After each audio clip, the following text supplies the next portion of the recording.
What's going on, everybody? Josh Engleman here for Stokastic.com, back again with the NBA DFS ConTENders on FanDuel for Thursday, October 20th. Now be sure to hit that like button, subscribe to the channel, hit the notification bell so you know when everything goes live. Follow me on Twitter at Josh Engleman. It's the only place that you are going to get any updates to these sim results as we get closer to lock. Let me know in the comments section, who's your favorite and least favorite plays for today's slate? Who's the guy you need to have? The guy that you cannot win without? I want to know who that is tonight.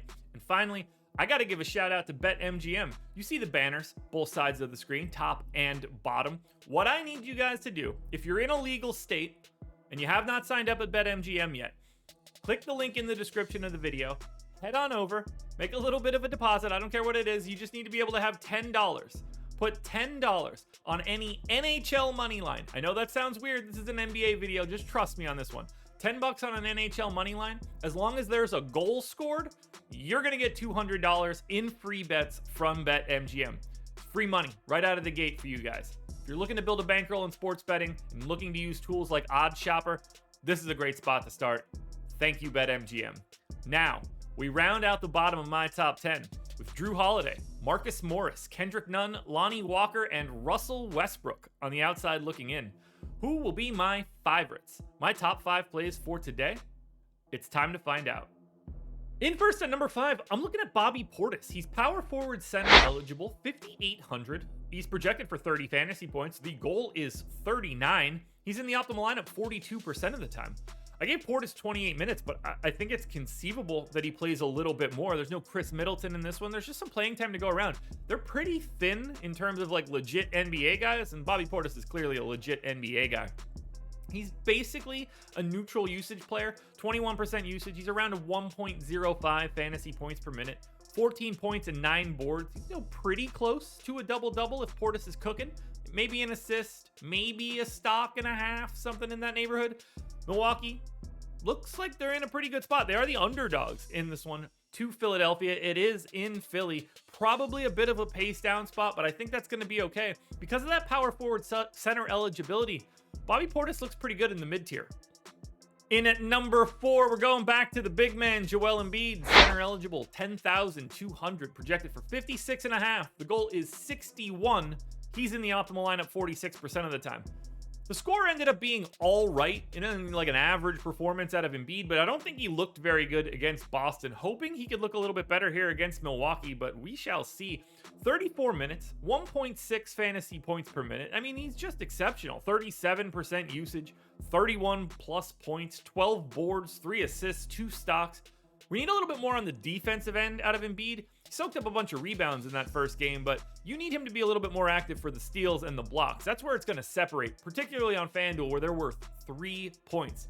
Even still, Embiid gets into the number 4 spot, but I think my number 3 is pretty clean, including one guy that you guys aren't going to be happy with. This one makes me happy, though. Kawhi Leonard in at number 3. Welcome back, Kawhi. Small forward, power forward eligible.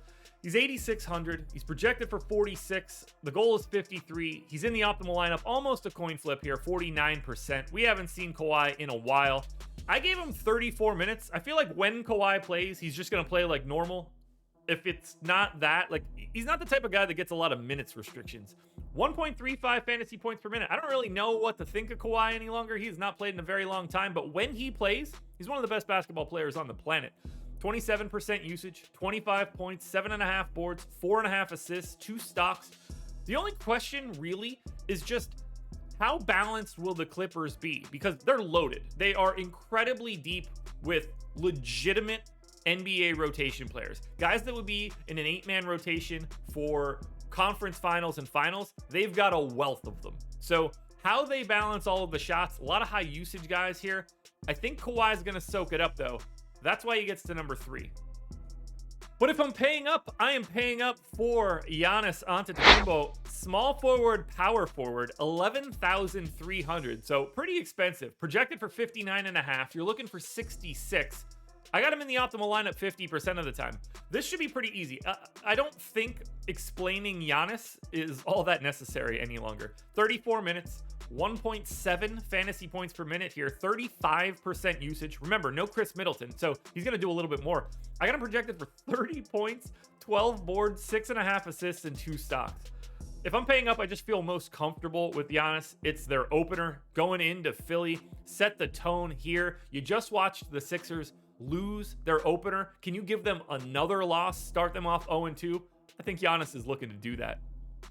Now, before we get to the number one contender, one last reminder, hit the like button, subscribe to the channel, hit the notification bell so you know when everything goes live. Follow me on Twitter at Josh Engleman. Let me know in the comments who are your favorite plays, and then go sign up at BetMGM.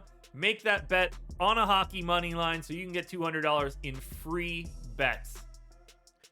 All right, everybody, hear me out. My number one contender for today is Grayson Allen. I can hear the groans and the people being like, well, I'm not going to watch this video anymore. You got to listen to me. One, you've got Giannis, Kawhi, Embiid, Harden, LeBron, AD. I'm probably missing another one of the pay up options. Drew Holiday, even if you want to say it. There's so much that you can pay up for today that you also need to bring along people that you pay down for. Grayson Allen is shooting guard, small forward eligible, and $3,800. That's $300 above the minimum. There is no Chris Middleton. There is no Pat Connaughton. He's got to play. I got him in for 30 minutes, projected for 22. The goal's 29. Would you be surprised if Grayson Allen scored 30 fantasy points today? Because if he does, you absolutely have to have him given the pay up options. 30 minutes, 0.7 fantasy points per minute. He is not a productive fantasy point per minute guy, but it's a playing time thing. They're not as deep as they used to be. They're going to need to lean on Grayson Allen a little bit. At least that's what it's looking like to me. 15% usage, 11.5 points, almost 4 boards, 2 assists, and probably a steal in this spot against Philadelphia. They're probably going to pick on him. He does not hold up well in the pick and roll. James Harden tends to run the pick and roll from time to time. We'll see how that ends up shaking out. In the regular season, I don't think it's going to matter. They're just going to need Grayson Allen to play, at which point I think he is the best play on FanDuel relative to salary. Grayson Allen is my number one contender. Alrighty, folks, that will do it. Those are my NBA DFS contenders on FanDuel for Thursday, October 20th. DraftKings version is around here somewhere, so check it out. Good luck tonight, everybody. Win some money. We got another one coming up tomorrow morning. It's another edition of the Contenders.